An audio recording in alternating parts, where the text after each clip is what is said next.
경건한 예배를 위하여 휴대폰 전원이 꺼져 있거나 무음으로 되어 있는지 확인해 주시기 바랍니다.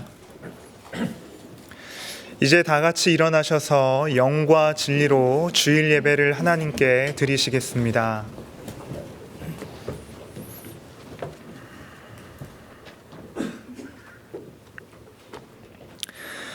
여호와는 만군의 하나님이시라. 여호와는 그를 기억하게 하는 이름이니라. 그런즉 너의 하나님께로 돌아와서 인애와 정의를 지키며 항상 너의 하나님을 바랄지니라. 아멘.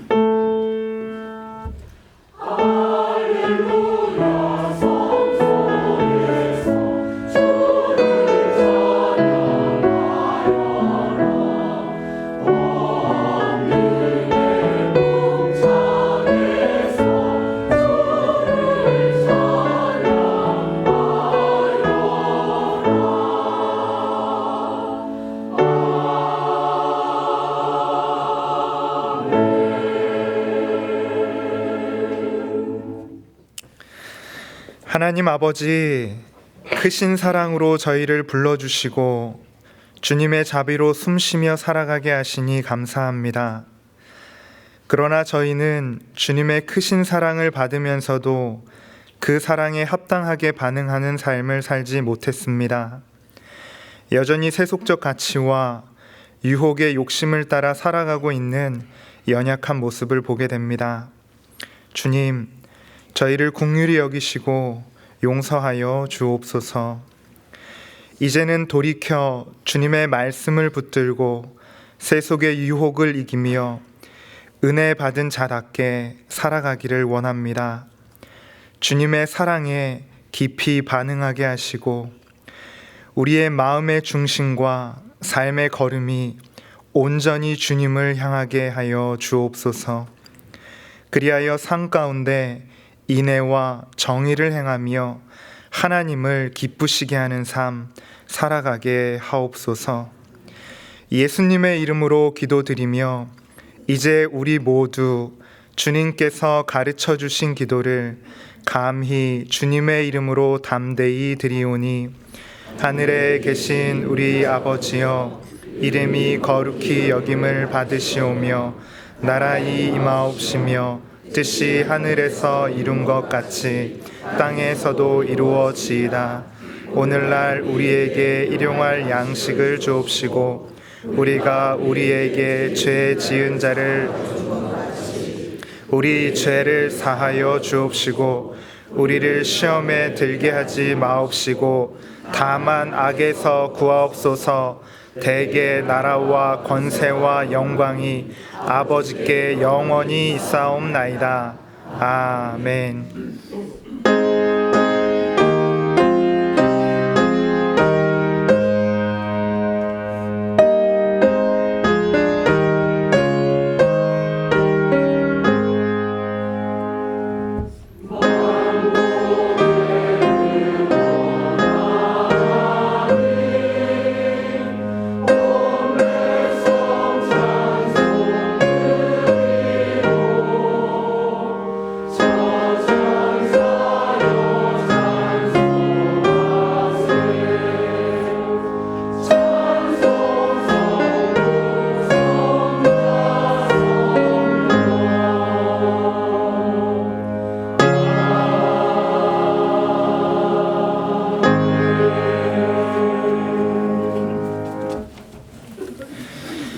교독문 71번을 함께 교독하시겠습니다. 교독문 71번입니다.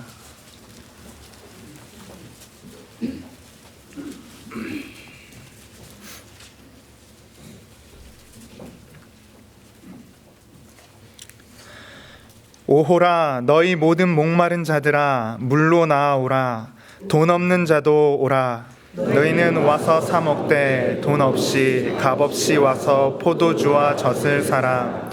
너희가 어찌하여 양식이 아닌 것을 위하여 은을 달아주며 배부르게 하지 못할 것을 위하여 수고하느냐. 내게 듣고 들을지어다. 그리하면 너희가 좋은 것을 먹을 것이며 너희 자신들이 기름진 것으로 즐거움을 얻으리라. 너희는 귀를 기울이고 내게로 나와 들으라. 그리하면 너희의 영혼이 살리라. 내가 너희를 위하여 영원한 언약을 맺으리니 곧 다윗에게 허락한 확실한 은혜이니라. 너희는 여호와를 만날 만한 때에 찾으라. 가까이 계실 때에 그를 부르라. 악인은 그의 길을, 불의한 자는 그의 생각을 버리고 여호와께로 돌아오라. 그리하면 그가 긍휼히 여기시리라. 우리 하나님께로 돌아오라. 그가 너그럽게 용서하시리라. 아멘.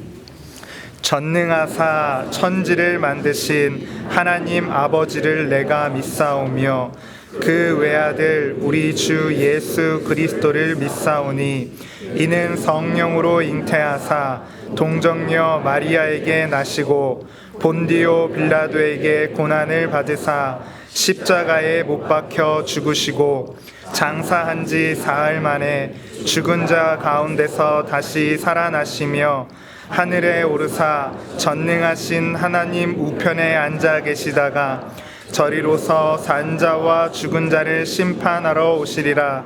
성령을 믿사오며 거룩한 공회와 성도가 서로 교통하는 것과 죄를 사하여 주시는 것과 몸이 다시 사는 것과 영원히 사는 것을 믿사옵나이다. 아멘.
하나님 아버지, 11월 첫 주일에 우리가 헛된 세상 속에서 분주히 살다가 하나님의 인도하심으로 함께 모여 이렇게 예배 드릴 수 있게 해 주셔서 감사합니다. 우리를 사랑하사 곁에서 늘 지켜주시고 자만하는 우리를 인내하여 주시고 참된 지혜가 무엇인지 알게 하여 주심에 감사와 찬송을 올려드립니다. 종교개혁 주간을 보내며 우리가 진정 옛사람을 벗고 새 사람을 입었는지 가정과 일터와 사회가 날마다 조금씩이라도 새로워지도록 본을 보이며 살았는지 뒤돌아봅니다. 허영의 시장에서 무엇을 살까, 무엇을 먹을까, 무엇을 입을까 기웃거렸음을 고백합니다. 이 우매하고 언약한 우리를 용서하여 주시옵고 부디 이 예배의 시간 하나님이 기뻐하시는 대로 회복시켜 주시옵소서. 이 나라 위정자들이 주님을 경외하며 국민을 섬기게 하시고 이 땅의 화학과 정의가 강물처럼 흐르게 하시옵소서. 또한 고통받는 이들에게 주님의 위로와 치유의 손길을 기도합니다. 우리 안에 사랑이 더욱 많아져서 그 사랑으로 두려움을 물리치게 하시고 믿음을 굳건히 세우며 이웃에게 흘러넘치게 하여 주시옵소서. 그리하여 이 양화진 외국인 선교사 묘원과 한국 기독교 순교자 기념관이 잘 가꾸어져서 믿음의 이종표 역할을 하며 100주년 기념교회가 한국 기독교 200년의 길닦기의 사명을 잘 감당할 수 있도록 도와주시옵소서. 이 시간 저희 마음을 깨끗하게 하셔서 주님의 뜻을 분별하게 하시옵고 감사와 순종으로 잡힌 바 된 그것을 잡으려고 달려감으로 예배의 생활화, 생활의 예배화를 이루어 가도록 도와주시옵소서. 아도나이 성가대의 찬양을 기쁘게 받아주시옵고 정한조 목사님이 전해주시는 하나님의 말씀 앞에 우리가 겸손하게 순종케 하여 주시옵소서. 주일 예배를 위하여 수고하시는 봉사자와 교육자의 손길을 위로하여 주시옵고 오늘 드리는 예배가 오직 하나님께 영광 받으시는 예배되게 해 주시옵소서. 이 모든 말씀 우리 주 예수 그리스도의 이름으로 기도드립니다. 아멘.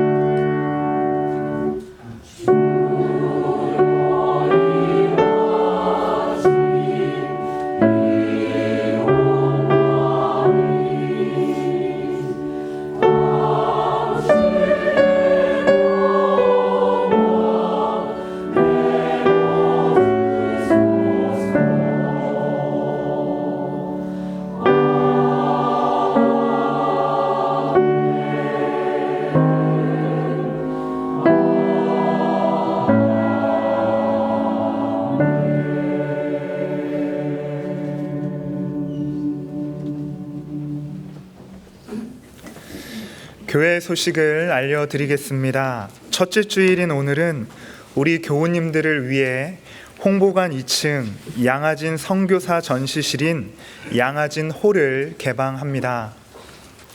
상임위원회가 이번 주 목요일 오후 7시 30분에 선교기념관 한경직 홀에서 열립니다. 2025년 하반기 국내 성지순례가 서울 종로에서 진행됩니다.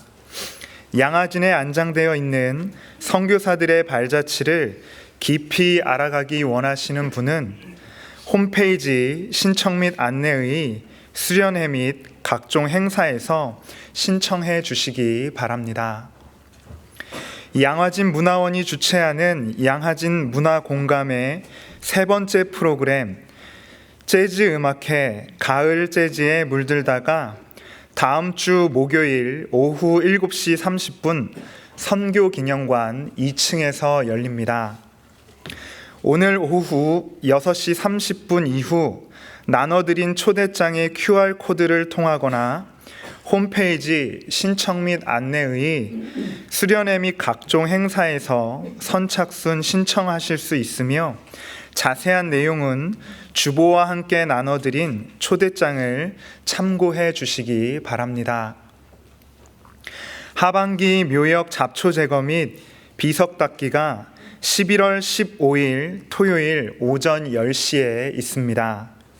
이번 행사에는 홀수 교구가 참여하며 장갑 등 작업 도구는 개인이 지참해 주시기 바랍니다. 당일 행사 후 간단한 점심 식사가 제공됩니다. 감사주간 축하의 밤이 창립 20주년을 맞아 서울 모테트 합창단 초청 창립 20주년 찬양의 밤으로 11월 19일 오후 7시 30분에 홍보관 예배실에서 열립니다. 이번 찬양의 밤은 소프라노 강혜정, 테너 김효종, 바리톤 정록기, 오르간 박지영, 바이올린 정유정, 서울 모테트 합창단이 출연하며 지휘는 박치용 장로님이 선교 주십니다. 한국기독교 순교자 기념관 안내 봉사자를 모집합니다. 봉사를 원하시는 분은 모든 교육 일정에 참석하셔야 합니다. 봉사 신청서를 제출하시거나 홈페이지 신청 및 안내에서 신청해 주시기 바랍니다.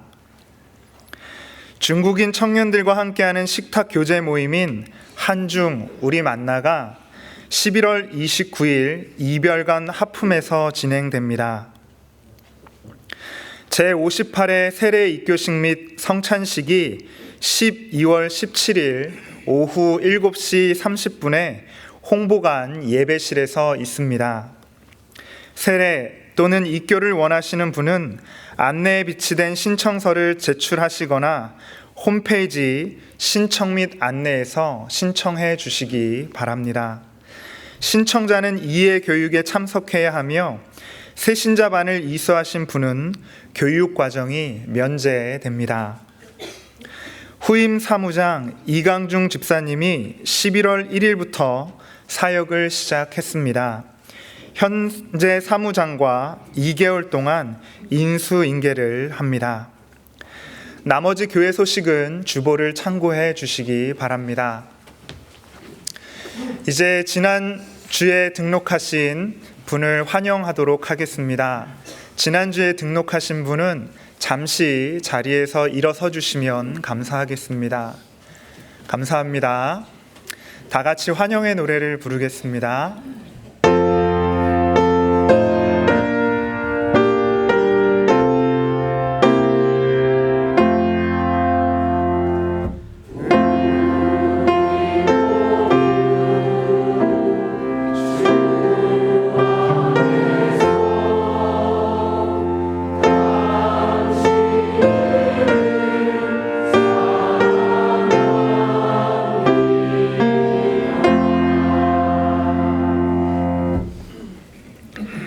하나님 아버지, 새 가족을 하나님의 자녀 삼아 주시고 또 영원한 생명의 길로 인도하시니 감사합니다.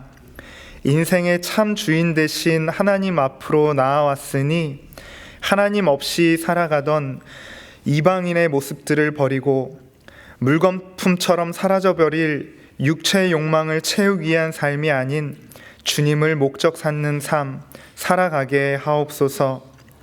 이곳 양아진 언덕에서 주님을 알아가는 기쁨과 참된 성도의 교제를 경험하게 하시고 신앙의 성장과 성숙을 이루며 예수 그리스도를 닮아가게 하옵소서. 이를 통해 주님께는 기쁨이 되고 이웃에게는 삶의 변화를 통해 예수 그리스도를 증거하는 삶이 되게 하옵소서. 더불어 한 공동체로 부르심을 받은 우리도 옛 구습을 버리고 새 사람을 입은 존재로 더욱 주님 닮아가기에 힘쓰게 하여 주옵소서. 예수님의 이름으로 기도드립니다. 아멘. 박수로 환영하겠습니다.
오늘 우리에게 주시는 하나님의 말씀은 에베소서 4장 17절에서 24절입니다.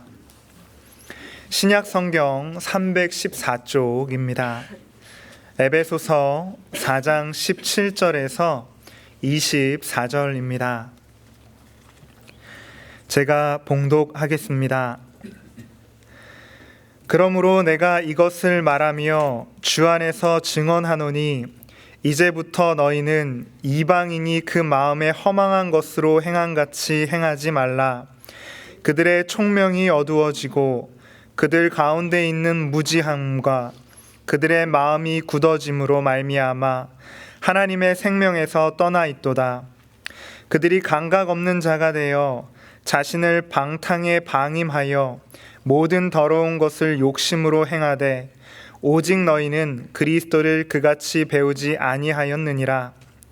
진리가 예수 안에 있는 것 같이 너희가 참으로 그에게서 듣고 또한 그 안에서 가르침을 받았을진대 너희는 유혹의 욕심을 따라 썩어져가는 구습을 따르는 옛 사람을 벗어버리고 오직 너희의 심령이 새롭게 되어 하나님을 따라 의와 진리의 거룩함으로 지으심을 받은 새 사람을 입으라. 아멘.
성경의 시작 창세기 1장 1절은 태초에 하나님이 천지를 창조하시니라 라는 선언으로 시작됩니다.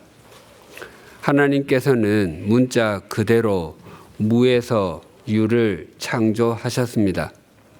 하나님께서는 첫째 날에는 빛을, 둘째 날에는 궁창을, 셋째 날에는 바다와 땅과 식물을 창조하셨습니다.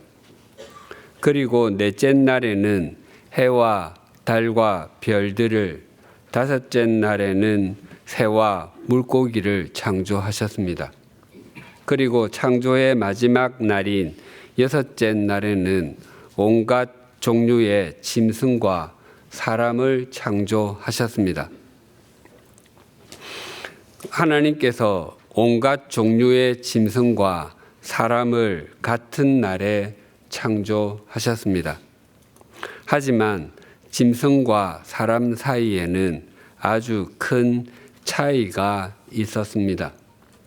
창세기 1장 26절과 27절이 이러합니다.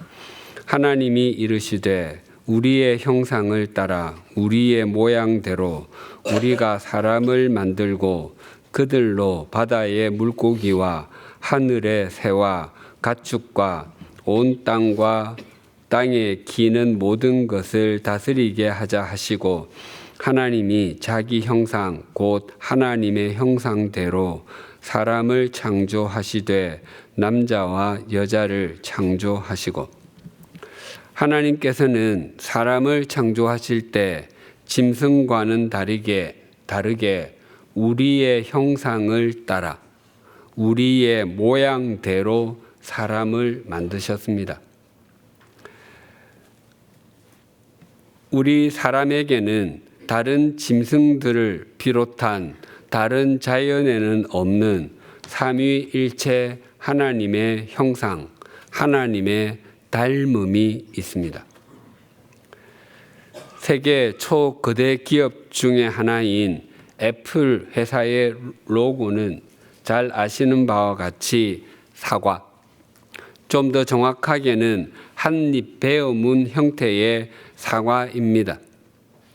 사과는 뉴턴의 만유 인력의 법칙을 연상시키는 상징적인 의미를 보여주고 한입, 즉 바이트는 컴퓨터의 메모리 양을 표현하는 바이트와 발음이 같아서 디지털 기술을 의미한다고 합니다.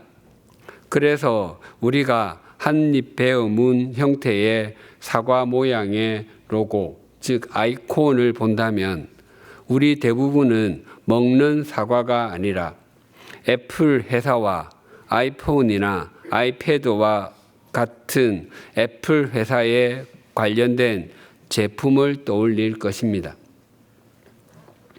삼위일체 하나님께서 사람을 창조하실 때 하나님의 형상대로 창조하셨다는 것은 우리 사람을 보면 하나님의 모습이 떠올려지도록 만드셨다는 것입니다. 또한 하나님의 형상, 하나님의 모양대로 사람을 창조하신 것을 창세기 2장 7절은 이렇게 말씀합니다. 여호와 하나님이 땅의 흙으로 사람을 지으시고 그 코에 생기를 불어 넣으시니 사람이 생명이 된지라. 이 말씀에서 사람을 그리고 사람이라고 하여 사람이라는 말이 2번 나오는데 모두 히브리어로는 아담입니다. 아담은 사람을 의미하는 보통 명사이기도 하고 첫 사람의 이름을 뜻하는 고유 명사이기도 합니다. 하나님께서는 흙으로, 정확하게는 먼지로 사람을 지으셨다고 합니다. 그것은 자연인인 인간은 무가치하다는 것입니다. 사람이 하나님과 바른 관계를 맺지 않으면 그 인생은 가치를 지닐 수 없습니다. 왜냐하면 우리 사람이 본래 먼지에 지나지 않기 때문입니다. 그래서 자신이 가진 것이 아무리 많아도, 자신이 앉은 의자가 아무리 넓고 높아도, 또 자신의 능력이 아무리 많아도, 배운 것이 많아도 하나님 앞에서는 무가치할 수밖에 없습니다. 또한 먼지로 지어진 자연에 있는 인간은 더럽습니다. 사람의 몸에 있는 때는 먼지가 엉겨 붙은 것입니다. 우리가 매일 씻는다는 것은 우리가 더러운 존재라는 것을 되새기게 해 줍니다. 그런 더러운 인생이 우리를 정결하게 하시는 하나님께 등을 돌리고 산다면 그 인생에는 더러움이 쌓일 수밖에 없습니다. 브루스 올마이티라는 20여 년 전에 코미디 영화가 있습니다. 세상을 창조하시고 다스리시는 창조주께서 일주일 동안 휴가를 갖기로 하시고 당신의 역할을 되는 일이 없다고 불평하는 지방 방송국의 리포터 브루스에게 맡기셨습니다. 그리고 그 후에 일어나는 우스꽝스러운 일들을 담은 영화입니다. 그 영화에서 창조주 하나님에 대한 묘사가 굉장히 인상적인 것이 두 가지가 있었습니다. 하나는 하나님께서 사람의 모습으로 나타나셨는데 흑인이었다는 것입니다. 하나님의 역을 맡은 배우가 흰색 수트를 입고 있는 것이 인상적이었습니다. 하나님 분장을 백인으로 하지 않아도 참 멋있구나라고 생각했습니다. 또 하나는 그것보다 더 인상적이었는데 그 하나님의 직업, 역할이 청소하는 분이었다는 것입니다. 브루스가 하나님을 처음 만난 곳은 아주 넓은 사무실이었습니다. 사무기기는 하나도 없는 깨끗이 청소된 건물의 안 홀이었습니다. 그 장면이 굉장한 감동으로 다가왔습니다. 하나님께서는 오늘도 일하고 계시는구나. 하나님께서는 오늘도 세상의 더러움을 걷어내고 계시는구나. 그래서 오늘도 세상이 유지되고 있구나라는 생각이 강하게 다가왔습니다. 하나님께서는 먼지로 지음받은 사람이 무가치하고 세상을 더럽히는 존재로 살아가지 않고 하나님의 형상을 따라서 하나님을 닮은 존재로 살아가게 해 주시려고 그 코에 생기를 후 하고 불어넣어 주셨습니다. 그래서 우리는 생명, 사람다운 사람이 될 수 있게 되었습니다. 하나님께서는 모세를 통해서 출애굽한 이스라엘 자손에게 이렇게 말씀하셨습니다. 레위기 19장 2절입니다. 너는 이스라엘 자손의 온 회중에게 말하여 이르라. 너희는 거룩하라. 이는 나 여호와 너희 하나님이 거룩함이니라. 하나님께서는 당신이 거룩하신 것처럼 이스라엘 자손, 하나님의 백성도 거룩해야 한다고 말씀하십니다. 만약 누군가에게 학생다워라, 목회자다워라, 대한민국 국민다워라 라고 말한다면 그것은 그 말을 듣는 사람이 이미 학생이고 목회자이며 대한민국 국민이기 때문입니다. 학생이 아닌 사람에게 학생답게 살라고 말할 수가 없고 목회자가 아닌 사람에게 목회자다운 삶을 요구할 수 없으며 대한민국 국민이 아닌 사람에게 대한민국의 품격과 가치를 높이는 행동을 할 것을 바라지 않기 때문일 것입니다. 하나님께서 하나님의 백성인 우리에게 너희는 거룩하라라고 말씀하시는 것은 우리가 이미 거룩한 사람들, 구별된 존재들이기 때문입니다. 오늘 본문에서도 하나님의 형상과 하나님의 닮음꼴로 지음을 받은 우리가 거기에 걸맞게 살아가기를 말씀하고 있습니다. 먼저 본문 20절과 21절이 이렇게 증거합니다. 오직 너희는 그리스도를 그같이 배우지 아니하였느니라. 진리가 예수 안에 있는 것 같이 너희가 참으로 그에게서 듣고 또한 그 안에서 가르침을 받았을진대. 이방인은 이스라엘 자손이 아닌 사람을 뜻하지 않고 하나님이 없는 삶을 사는 사람들이라고 했습니다. 이방인이 그 마음에 허망한 것으로 행할 수밖에 없는 이유는 그들의 총명이 어두워져 있고 하나님의 생명에서 떠나 있기 때문입니다. 바울은 에베소 교회에게 오직 너희는 그리스도를 그같이 배우지 않았다라고 힘주어 말한 후에 진리는 예수 안에 있고 그분 안에서 가르침을 받았다라고 강조합니다. 우리는 태초부터 계신 분이시자 창조주이신 예수께서 사람이 되어 이 땅에 오시고 그분께서 십자가에서 대속의 피를 흘려주시고 그 죽으심이 우리를 위한 것임을 믿어서 구원을 얻었다는 것을 받아들이고 있습니다.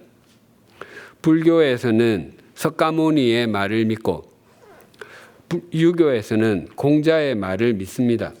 그래서 그 가르침을 받아들이고 실천하면 도움을 받고 삶이 변화할 것을 믿습니다. 그러나 우리는 예수 그리스도의 말씀은 물론이고 그분의 인격과 삶을 믿습니다. 불교에서는 석가모니라는 존재가 빠져도 상관이 없습니다.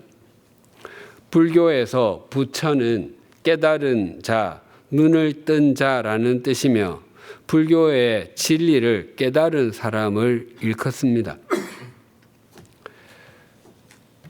불교에서는 깨달은 사람은 누구에게든지 부처라고 할 수 있습니다.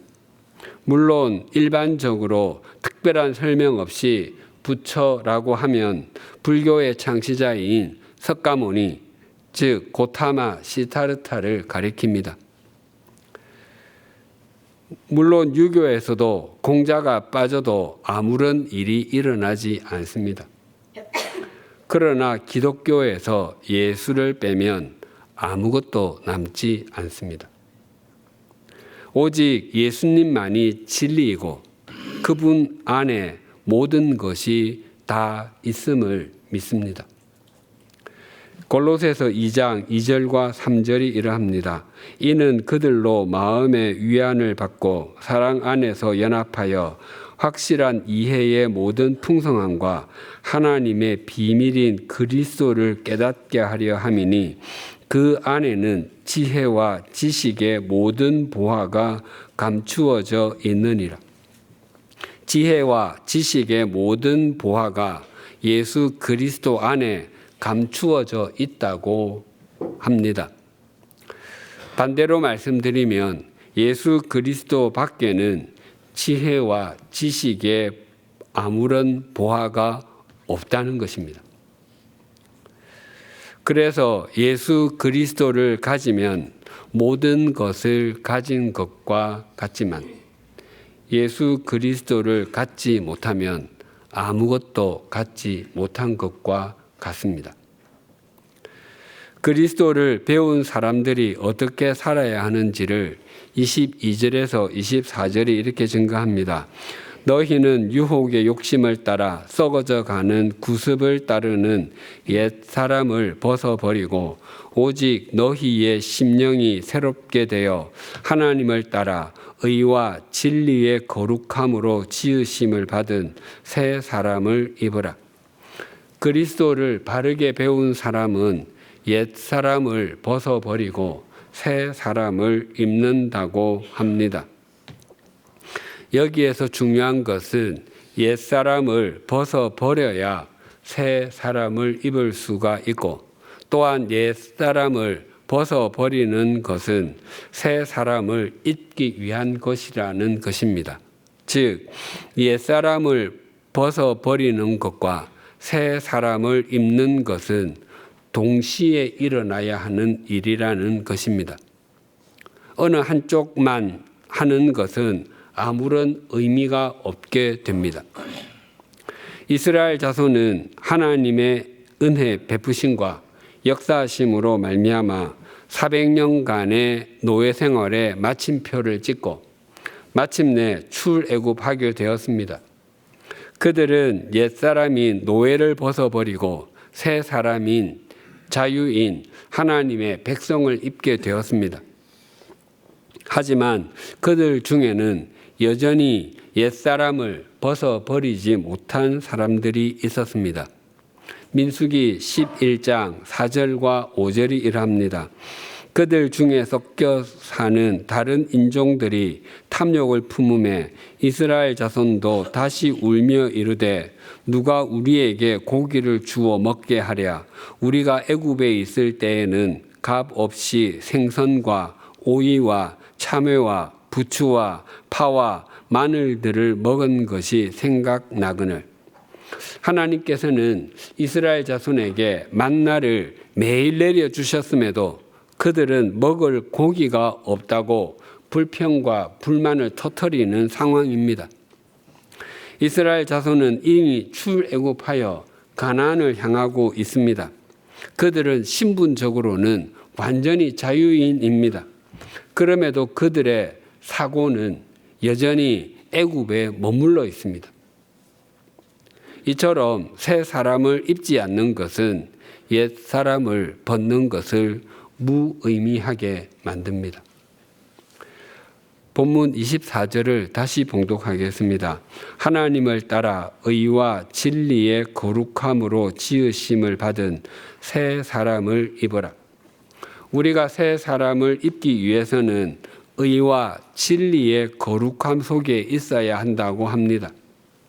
그런데 얼핏 생각하면 우리가 의와 진리의 거룩함을 입은 새 사람을 되는 것이 하나님의 의해 그렇게 된다고 말해야 할 것 같습니다. 그런데 하나님을 따라 그렇게 되어야 한다고 합니다. 풀어서 말씀드리면 하나님 같음을 따라 하나님을 닮아입니다. 이것은 모두의 말씀드린 삼위일체 하나님께서 사람을 창조하실 때 우리의 형상을 따라 우리의 모양대로 만드셨다고 했는데 바로 그 의미입니다. 우리는 하나님을 닮도록 지음받은 사람들입니다. 하나님을 알지 못하는 사람들은 그들의 총명이 어두워져 있고 하나님의 생명에서 떠나 있기 때문에 그 마음에 허망한 것을 따르며 살 수밖에 없지만 우리는 다르게 살아야 하는 사람들입니다. 의는 하나님과의 바른 관계입니다. 하나님과 바른 관계 속에 있는 사람은 그 안에 하나님의 생명이 있기에 세속적인 가치관에 속한 것이나 얼마 지나지 않아 한숨으로 바뀌는 허망한 것을 따르지 아니하고 하나님의 말씀을 행하며 살아가게 됩니다. 거룩함은 구별됨입니다. 우리는 세상 속에서 세상 사람들과 표면적으로는 다르지 않은 삶을 살아갑니다. 그러나 내면적으로는 결코 동일한 가치관을 갖고 있지 않습니다. 마치 우리의 삶은 세상이라고 하는 바다에 떠 있는 배와 같습니다. 그런데 만약 우리 인생이라는 배 속으로 세속적 가치관이라는 바닷물이 들어오게 되면 그리스도인의 삶은 침몰하고 맙니다. 이처럼 의와 진리의 거룩함으로 날마다 새 사람을 입을 때 우리는 점점 하나님을 닮아갑니다. 우리가 새 사람을 입고 하나님을 닮아가는 사람이 되어가는 것을 베드로 사도는 하나 신성한 성품에 참여하는 자가 되게 하려는 것이라고 말합니다. 베드로 후서 1장 4절에서 7절이 이러합니다. 이로써 그 보배롭고 지극히 큰 약속을 우리에게 주사 이 약속으로 말미암아 너희가 정욕 때문에 세상에서 썩어질 것을 피하여 신성한 성품에 참여하는 자가 되게 하려 하셨느니라. 그러므로 너희가 더욱 힘써 너희 믿음의 덕을, 덕의 지식을, 지식의 절제를, 절제의 인내를, 인내의 경건을, 경건의 형제 우애를, 형제 우애의 사랑을 더하라. 우리가 하나님을 닮으며 성장하는 것은 신성한 성품, 즉 하나님께 속한 성품에 참여하는 존재가 되는 것입니다.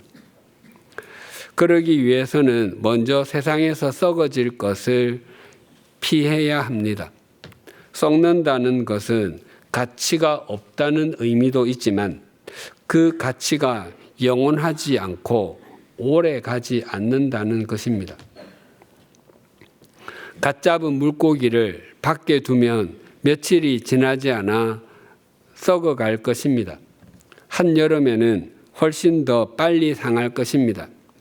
그 생선을 냉장고 속에 둔다 할지라도 영원히 신선하지 않습니다. 냉장고 역시 영원하지 않기 때문입니다. 만약 냉장고에 전기가 공급되지 않는다면 냉장고는 이내 음식물 쓰레기통으로 바뀌게 됩니다. 사도 베드로는 하나님을 닮도록 지음을 받은 새 사람을 입기 위해서는 8가지를 더하기 위해서 힘을 써야 한다고 강조합니다. 그 이유는 우리가 하나님의 자녀가 되었다고 해서 자동적으로 하나님을 닮아가게 되는 것이 아니기 때문입니다. 골프를 잘 치고 싶은 사람은 골프에 관한 책을 읽을 것입니다. 그렇다고 해서 최경주 골프 따라잡기, 박세리처럼 골프 치기라는 제목의 책을 100번 읽고 그런 부류의 책을 100번 읽는다고 해서 골프를 잘 치게 되는 것은 아닙니다. 골프를 잘 치려면 직접 골프채로 공을 쳐보아야 하는 것과 같습니다. 그래서 하나님의 성품에 참여하는 첫 단계는 믿음입니다. 제가 청소년일 때 믿음에 대해 들었던 말 중에 이런 것이 있었습니다. 여러분, 육교 위로 길을 건너는 것은 육교가 무너지지 않을 것을 믿기 때문이 아닙니까? 그러나 육교가 무너지지 않을 것으로 생각하고 그 위를 걷는 것은 믿음이 아니라 확률입니다. 만약 매일 전국에서 육교가 수십 개씩 무너진다고 하면 아무도 육교 위를 건너려고 하지 않을 것입니다. 또 우리가 버스를 타고 가는 것은 그 버스가 사고 나지 않을 것을 믿기 때문이지 않습니까? 라는 내용도 들었습니다.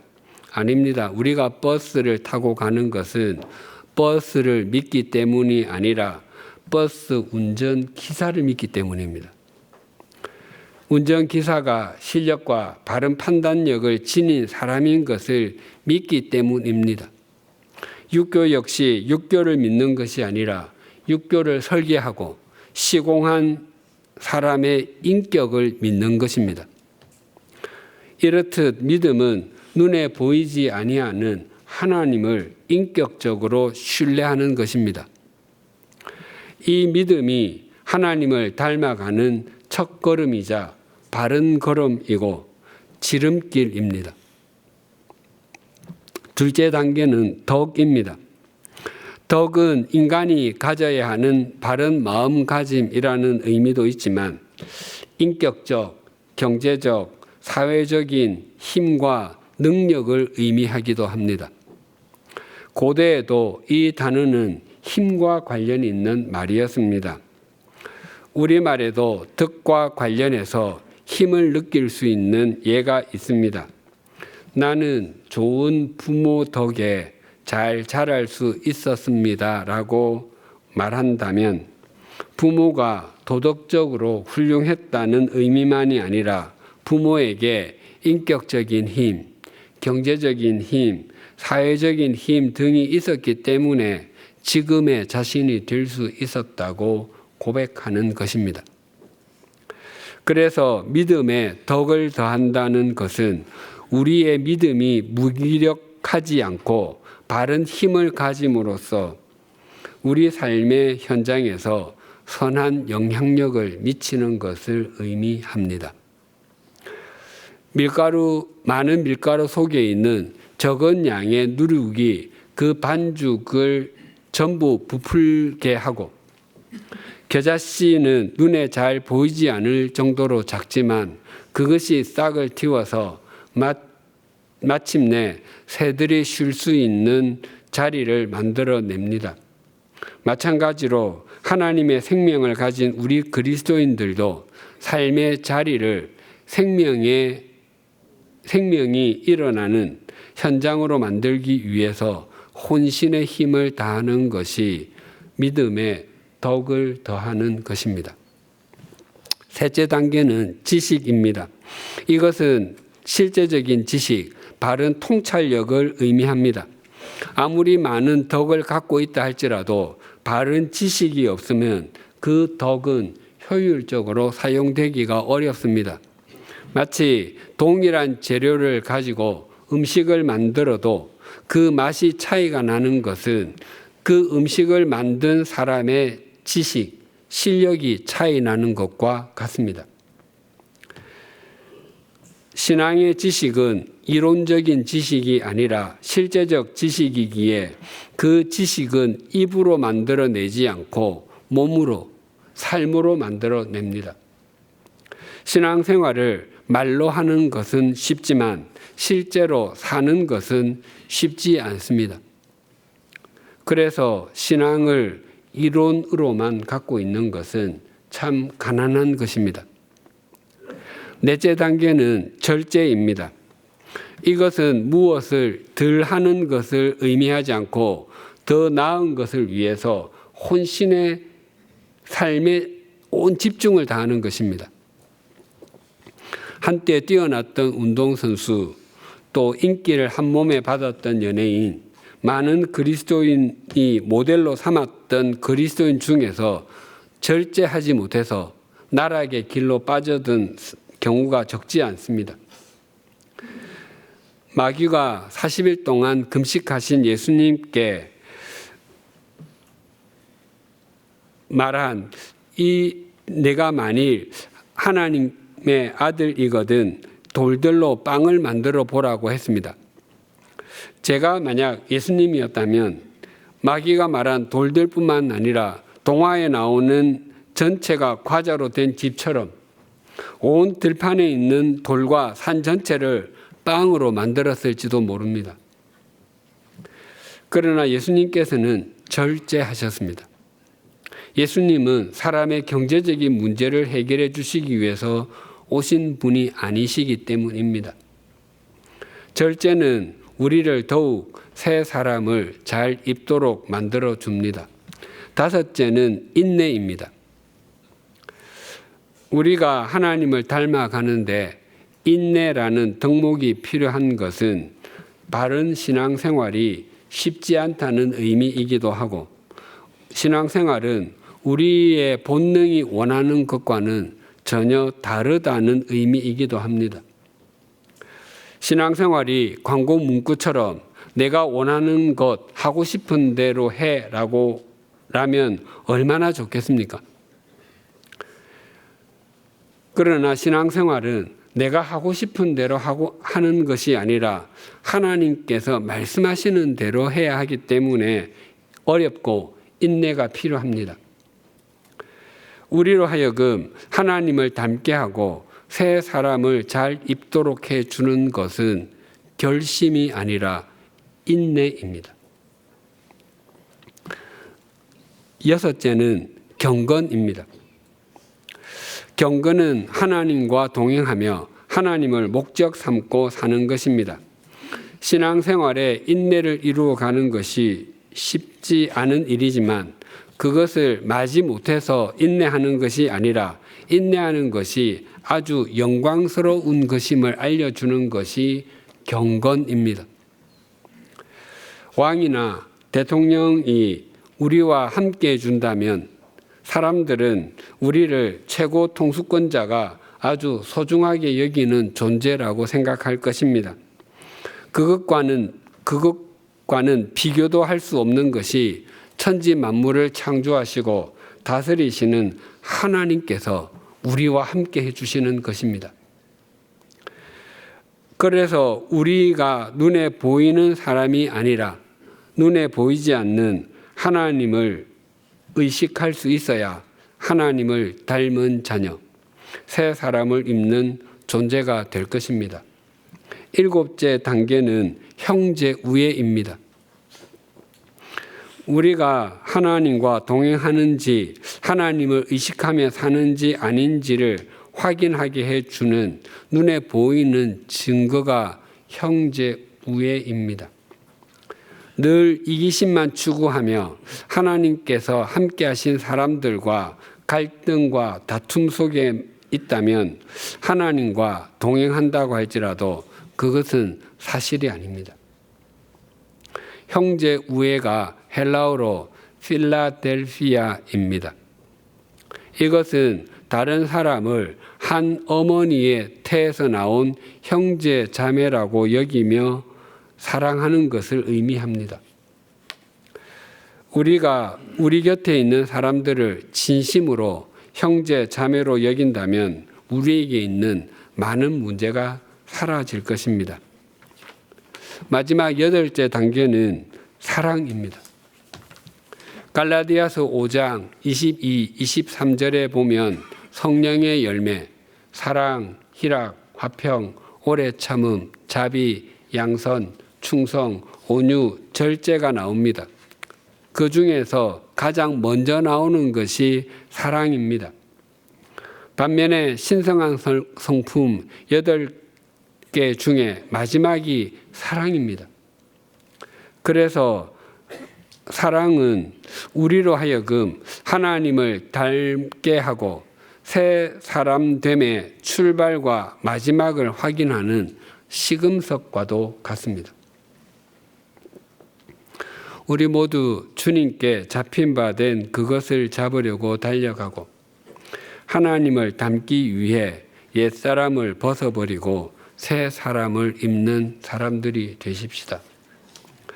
세상에 있는 각 교회 공동체 중에는 아주 소수의 하나님을 닮으려는 그리스도인이 옛사람을 벗어버리고 새 사람을 입음으로 하나님을 섬기는 교회는 적지 않게 있습니다. 또한 하나님을 닮으려는 목회자가 옛사람을 벗어버리고 새 사람을 입음으로 하나님을 섬기는 교회도 있습니다. 그러나 교회 공동체에 속한 사람 대다수가 하나님을 닮으려 할 뿐만 아니라 옛사람을 벗어버리고 새 사람을 입음으로 하나님을 섬기는 교회는 들어본 기억이 없습니다. 만약 그런 교회가 존재하는 것이 가능하다면 그 교회가 바로 우리 100주년 기념 교회이길 소망합니다. 우리가 그런 교회가 된다면 우리는 한국 기독교 200년을 위한 길을 신실하게 닦는 사람들일 것입니다. 기도하시겠습니다. 하나님 아버지, 천지 만물을 창조하신 하나님께서 사람을 창조하실 때는 짐승과는 다르게 그 코에 생기를 불어넣어 주심으로 생명이 되게 하심을 감사합니다. 또한 우리 사람을 창조하실 때 삼위일체 하나님의 형상을 따라서 만드시고 삼위일체 하나님을 닮도록 지어주심을 더욱 감사드립니다. 우리가 어떻게 지음받았는지를 한순간도 잊지 않게 하시고 하나님 없이 살아 그 마음에 허망한 것을 따라서 사는 이방인의 모습이 우리의 자화상이 되지 않게 하시고 예수 그리스도를 바르게 배운 사람답게 살아가게 하여 주시옵소서.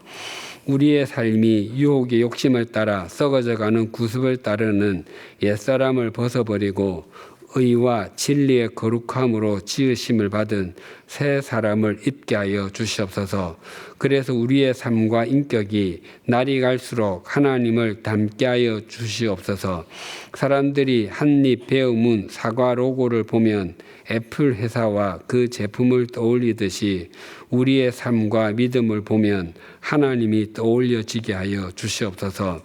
우리가 더욱 하나님을 잘 닮아가기 위해서 믿음의 덕을, 덕의 지식을, 지식의 절제를, 절제의 인내를, 인내의 경건을, 경건의 형제 우애를, 형제 우애에 사랑을 더해가게 하여 주시옵소서.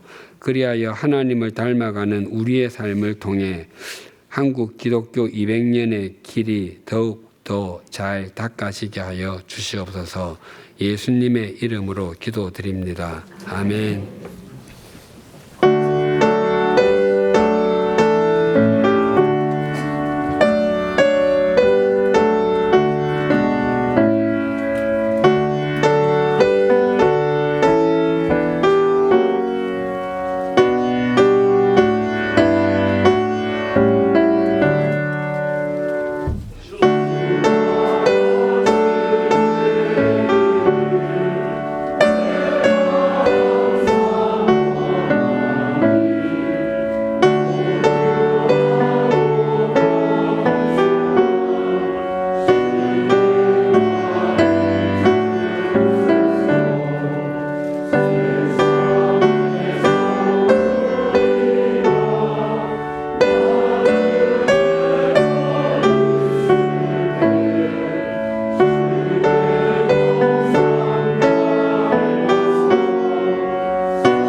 하나님 아버지, 저희에게 생명의 숨을 불어넣어 주시고 주님의 형상을 따라 존귀한 존재로 창조해 주시니 감사드립니다. 저희는 주님의 거룩하심을 닮아가야 하는 존재입니다. 하지만 저희의 모습을 보면 여전히 유혹의 욕심과 썩어져가는 구습을 따르고 있음을 보게 됩니다. 간절히 원하기는 우리의 마음을 새롭게 하셔서 낡은 껍질을 벗어버리고 진리와 사랑으로 빚어진 새 사람으로 살아가게 하옵소서. 세속적 가치에 휩쓸리지 않게 하시고 하나님의 마음으로 바르게 생각하고 행동하게 하옵소서. 우리의 하루하루가 주님의 거룩함을 비추는 거울이 되게 하시고 우리 교회가 주님의 신성한 성품을 드러내는 교회로 세워져 가게 하옵소서. 이 시간 주님께 예물 드립니다. 예물이 사용되는 곳에 주님의 거룩하심이 온전히 드러나게 하옵소서. 예수님의 이름으로 봉헌기도 드립니다. 아멘. 주위에 계신 분들과 인사 나누시겠습니다.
우리 주 예수 그리스도의 은혜와 하나님 아버지의 사랑과 성령님의 교통하심이 옛사람을 벗어버리고 의와 진리의 거룩함으로 새 사람을 입음으로 하나님을 닮아가는 자녀로 살아가기를 소망하고 결단하는 주님의 사람들과 100주년 기념교회 위에 지금으로부터 영원토록 함께 해 주시기를 간절히 축원하옵나이다. 아멘.